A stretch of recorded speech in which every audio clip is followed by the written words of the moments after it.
Good morning.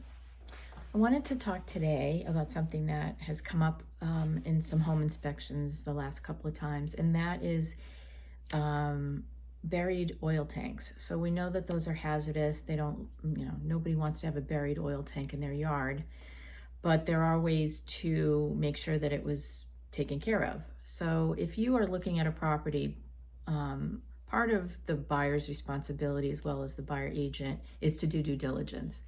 And one of those things will be going back and looking at any open permits to ensure that those are closed out before closing. And the other thing you can do while looking through those permits is to see if there was any indication that there was an oil tank in the property at any point in time. And if you think there may have been, some of the older homes before there was a gas line run to the street may have had oil heat.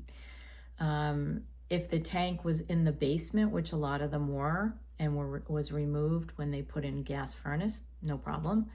But sometimes there was no basement and they would bury the oil tank either under the house or next to the house, and those needed to be removed in accordance with the Massachusetts regulations.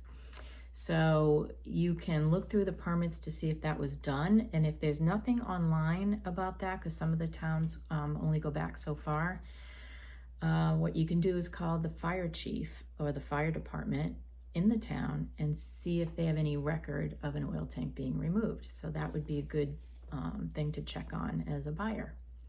And that's just so that you know that there's no hazardous waste or anything underneath the ground. And a lot of times we may not know that. And if it's a newer home that has gas heat, it's not a problem. But this would mostly involve homes built, I would say, probably in the 70s or earlier, right around that era. So if you have any questions, feel free to reach out. Have a great week, everybody.